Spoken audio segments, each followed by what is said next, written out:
Think of that whole scene of influencer boxing, misfits, all of that It's sort not of stuff. boxing, it's entertainment. Fair play to them, make their money. That's fantastic, but I don't regard it as boxing. I regard it as sort of wrestling style entertainment. And yeah, it is entertaining. Sometimes you watch it and you think, oh, that's a laugh, but you can never be taken seriously, ever.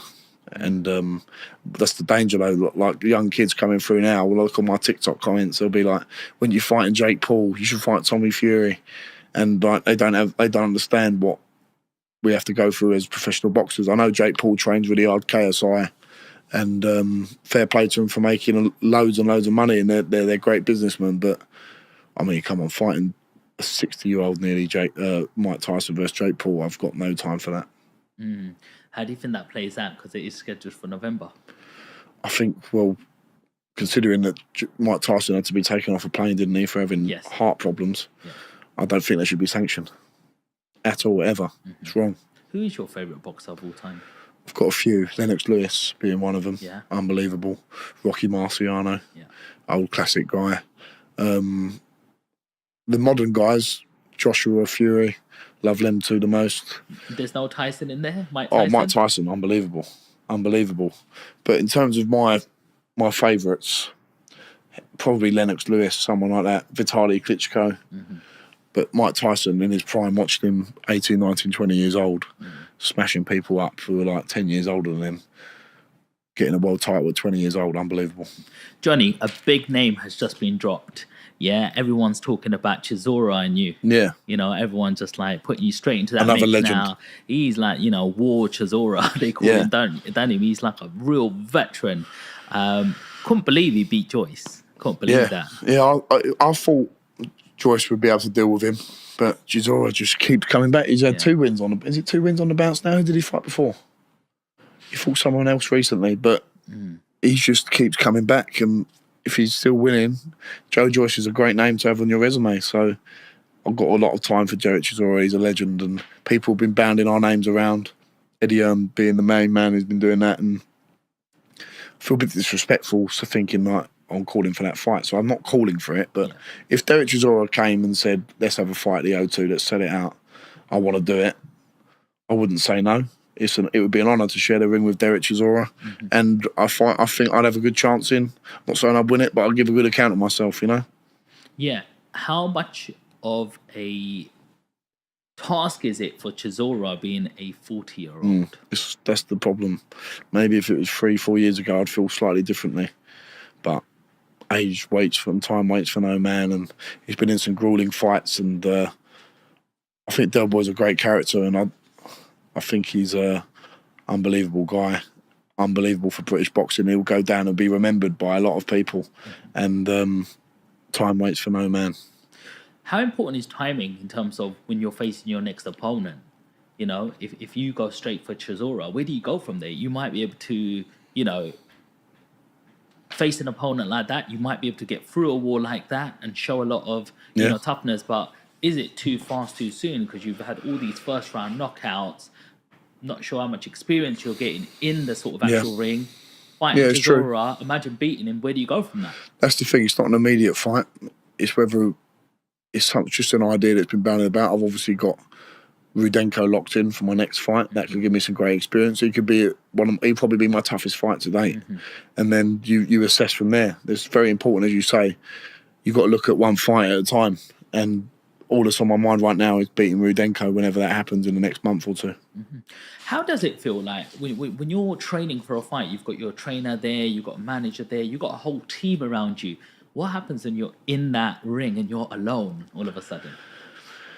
That's it. That's the name of the game, isn't it? Like, it doesn't matter how... This is the thing with boxing, it's quite unique in a way. You don't have 10 other football players on the pitch, you don't have 14 other rugby players.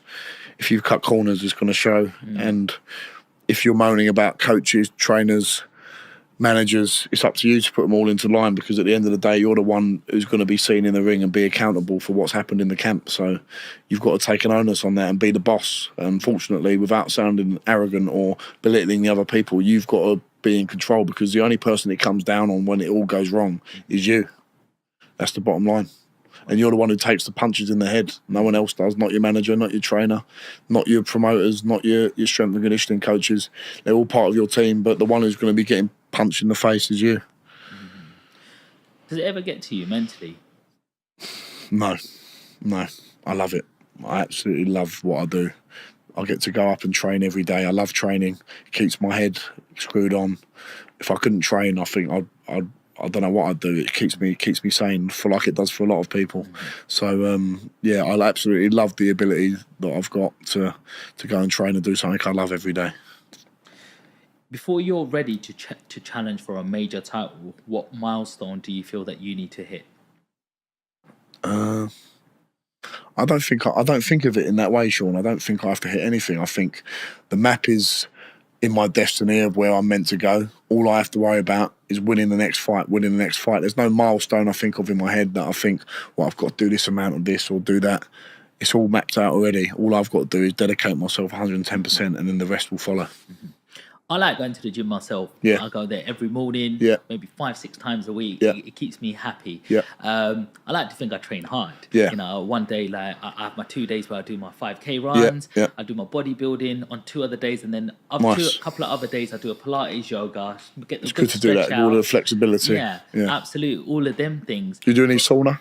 Not anymore, because I go to a simple gym that doesn't have it, but I used to do it before. But Sauna's really good. yeah, I like using that, especially after you do a run. If you get in a sauna straight after a run, it actually accelerates and accentuates your cardiovascular fitness, because your heart's still doing a lot of work, okay. keeping where your temperature's going up. So there's a lot of science in the sauna, obviously releasing toxins and stuff. I really like using the sauna. So what I'm getting to here, Johnny, is I want to put myself through some training now. Yeah. I want to go through some training, like on my own with my headphones and stuff like that. But I want to pretend I'm training for a training camp. What does a camp look like? Tell us from the inside. What does your days look like as leading up to the Rudenko fight, for example? You can't go out, can't drink. You've got to stay in your house as much as you can. You've got to cut back on things like this as much as you can when you get to 4 or 5 weeks out. If you're out too late, my dad will be ringing me saying, no, you're too late. My mum won't let me do this. You need people like that reminding you. All it is you go up, you wake up, have a nice breakfast, go training, come back and sleep, go training again, then get in a sauna afterwards, walk your dog in between all that, have a bit of food at home or in your local restaurant where you can chill, go to sleep, do it all again the next day. No going out on Friday nights, Saturday nights. You might be able to go around your mum and dad's for a little bit, but you've got to be at home resting as much as you can. The rest is just as important. It is military style. Yeah. That's what it is. How important is the food side? It's the most important part. The food is your fuel for your sessions. I've just got a nutritionist on board, Lee Rickard, really good guy, and he takes a lot of stress off of me. And he educated me a lot on food, because you think you know what you're doing, but you don't. And it's all about hydrating yourself properly, eating at the right times, eating leaner foods. And I've really noticed a change in my body shape the last 6 months, because I've really tightened up all my nutrition. Yeah. That's the little 3-4-5% that you need to get to the next level. So food is fuel. It's not food, it's fuel for your training, and that's what you've got to remember. Do you feel stronger with the new nutrition going in? I feel stronger, I feel leaner, but I'm still the same weight. My body fat's come down. That's just the byproducts of it. But that's a nice feeling, and you feel fit and strong. I feel powerful, and I wake up in a good frame of mind, and I know that I'm doing everything correctly, and that's good for your mental side as well, because you know you're ticking boxes mentally. That's just as important. When you eat bad food, you feel bad. You are what you eat at the end of the day. Well, talking about food, I know you do like a certain Chinese. Yes, I do. That's what's had to change the most. I used to love the Chinese on a Saturday night. I don't even have that anymore. When I had the Chinese yesterday, we had a Chinese sit down. I have boiled rice, and the Blue Orchid made me like a beef Cantonese style dish, which is just like really fresh beef with vegetables in it, ginger, soy sauce. It is absolutely beautiful. I don't have any of the sweet and sour chicken balls, lemon chicken, sweetened Campo prawns. I can't have any of that. I just have the grilled, the boiled rice with a nice bit of beef Cantonese style, and it's nutritious. The Blue Orchid's a great place. They cook everything fresh, and I can enjoy that guilt-free. How important is it to eat well even when you're not in camp as well? That's what I've had to change. I've had to make sure that I eat well all year round. Not just like listen, after a fight, I had the 5 guys have something else bad on a Sunday, and then this fight, I just thought, right, that's enough now. I want to get back to eating healthy, because I used to spend 5-6 weeks eating rubbish, and I'd not get really fat, but you notice a little bit difference in your body composition, and you feel sluggish, and it's just like a big claw back. You've got to train for 4 weeks to get back to any sort of fighting fitness. And